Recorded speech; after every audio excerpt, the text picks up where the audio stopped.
Renee with Delaney Jane Cards. Welcome back to my channel. Today I wanted to share a pretty quick project with you.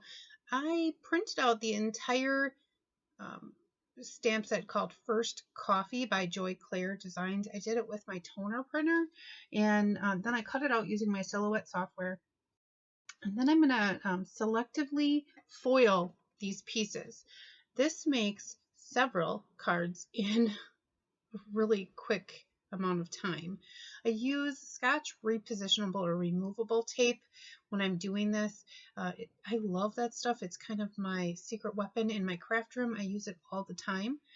I'm going to put it on the back of each of my pieces and then kind of adhere my foil to them so they don't shift around.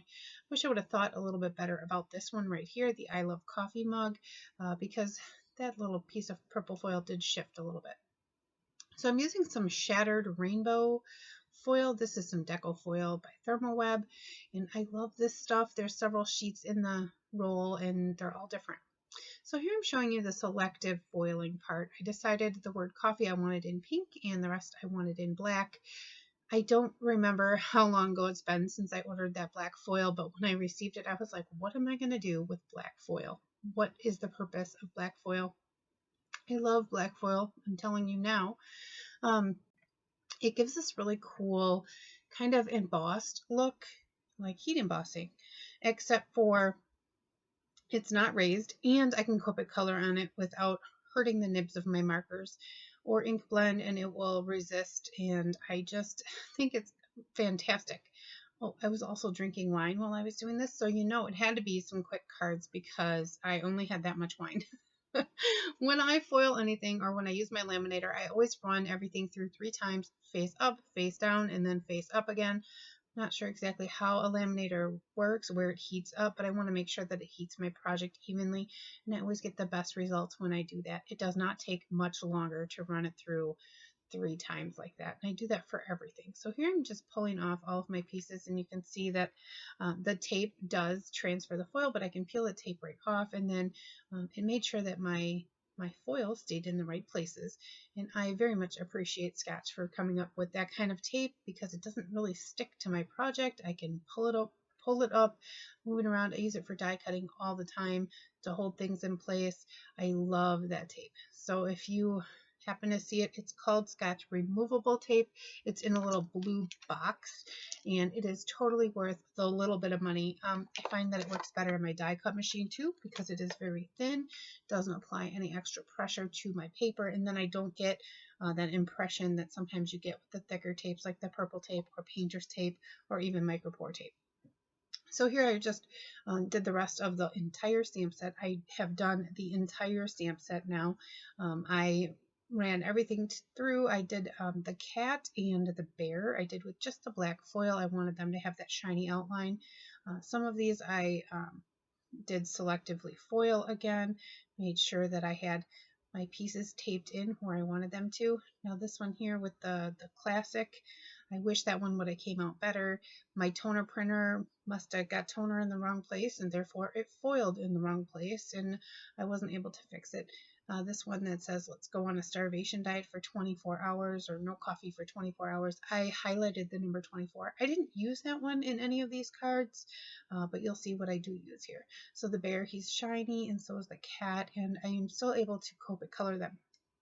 One other little neat thing that I found is running my Nina Solar White cardstock through my laminator made it super smooth. My Copic coloring was a dream on this cardstock after I had run it through. So I'm just pairing up my sentiments with my images here. I tried to fix this one because I really wanted it for the bear, but you can see here when I scratched the foil loose, you can see the toner coming underneath, so there is just no fixing that one. I can just reprint it if I want.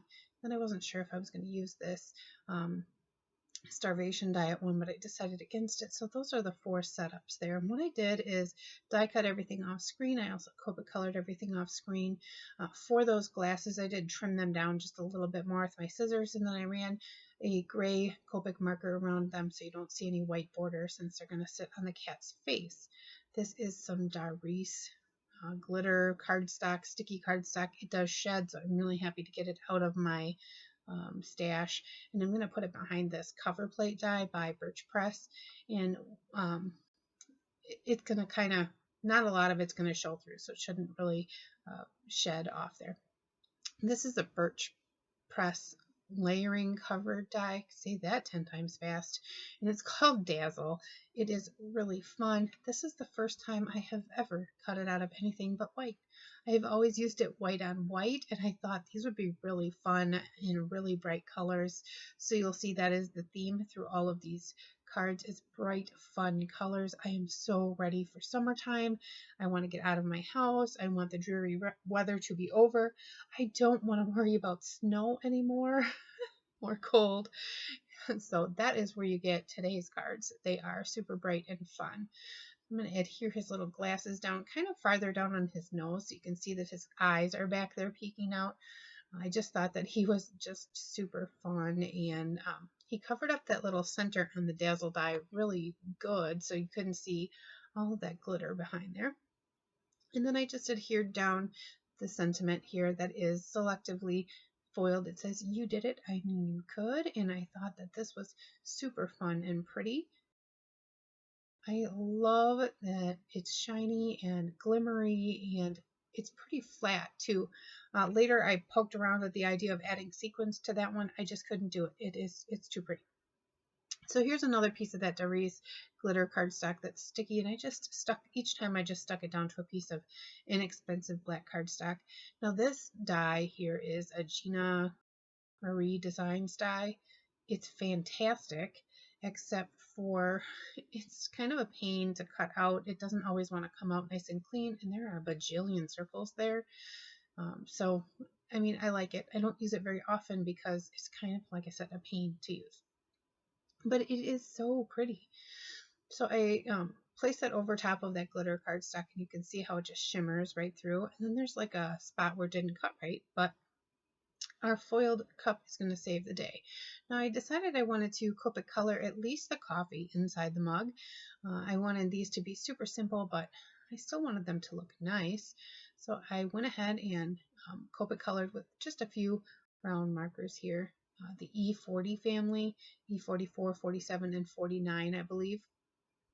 Just added a little depth and dimension to the little cup of coffee, and I thought this one was so pretty. I left it white, no shading on the cup. I just wanted it very simple, and then I had decided instead of just adhering it flat, I was going to add foam tape, so I did pop this up with some foam tape. I get the cheap Amazon foam tape, and I like it. It tears nice. I don't really tear it too much. But here you can see all these little pieces. I was sharing with somebody how well it tears, and they were all on the side of my roll. So I did have a bunch of torn pieces, but usually I cut it. It's no big deal. So I did pop up the cup, and then I wasn't sure if I was going to pop up the sentiment or not. And you can clearly see on this sentiment that it was selectively foiled. The butt first is black, and then coffee is pink. I just did that by making sure that the foil was in the right place, and then I held it in place with that removable Scotch tape. I'm telling you, that stuff is awesome. So here I just added a little bit of foam tape to my sentiment now that I decided that I was popping that up as well. I love how simple this is. I will later add some sequins to this one, and I did leave all that in for you, because sometimes I like seeing where people put their embellishments instead of just, ta-da, I put embellishments. I'd like to see why they are there, if there's a why. So this piece here is a, what is this die? It is by Sunny Studios, and I ink blended the cardstock after I die cut it. It is purple cardstock, purplish cardstock, and I use Blueprint Sketch, and then I use the black soot distress oxide, so they're kind of creamy, but it just kind of adds something a little different to the back. And then it's MFT's Green-Eyed Monster glitter cardstock behind there, just poking through that die. I think it is so pretty. It adds a lot of shine. And that foil, I left it very simple. I didn't add any coloring to the coffee cup. I just thought it was pretty enough just as is. Now this bear is hilarious. He reminds me of the toilet paper bear, you know, the bear I'm talking about. But this is before he got all dressed and ready for his mainstream commercial, and he is wondering whether he's only got tea in that cup or not. And I die cut the background here with a Lawn Fawn die, and then I used a splatter stencil by this is one of my new favorite companies. It is called A Colorful Life Designs, and it's called Big Blot. And I just stenciled that with some ground espresso ink over top of my cardstock here, and I do have a piece of that glitter cardstock poking through the back. I just adhered him down flat to this really pretty card panel, and then I added the sentiment. This is all just foiled in black, so you get that shine when you shift the card, but it isn't in your face shiny, but a blue bear. Come on. That's fun. Isn't he fun? So I adhered this down. I still wasn't sure how I was going to embellish any of these, honestly. I knew I wanted to add some sequins. I wanted to add some shine and some more shimmer because you can never have too much. I mean, I have used glitter cardstock on every single one of these cards in some way or another, but still I wanted more shine, more shimmer. So after I adhered them all to their card bases, which I do with my ATG 99% of the time, I just find it quick and easy. If you're careful when you put things down, you can always pick them back up and it doesn't really ruin anything.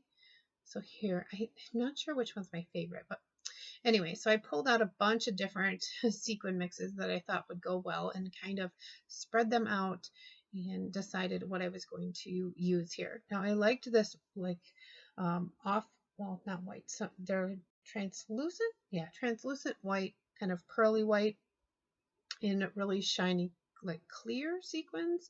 I just ran them kind of horizontal or diagonally across the card on that one.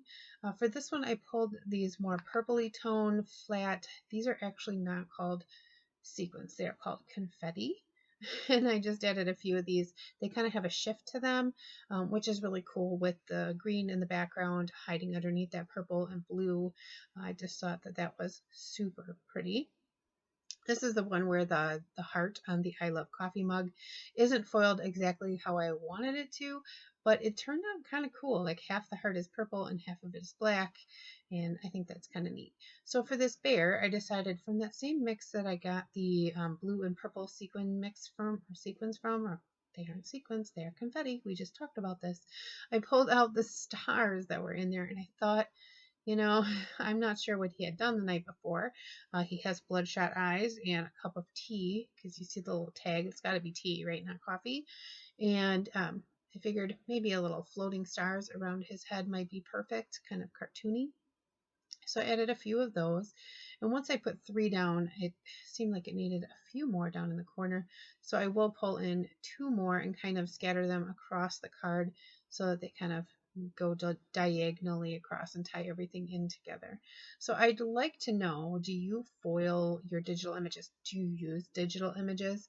If you do, I highly recommend Joy Clair Designs digital images. You can do all sorts of things with them. They're very easy to use. I had not used digital images up until very recently. So if I can do it, you can do it. And foiling these was really fun. It was actually the first time I had foiled anything using my brand new laser printer. No, is it a laser printer? Toner printer? Whatever it is. The first time I had foiled anything using that. So I'd like to know if you want to see maybe how to do that, or if you like to see these kind of videos where there's several cards from one stamp set. Thank you for stopping by, and as I always say, give cards generously.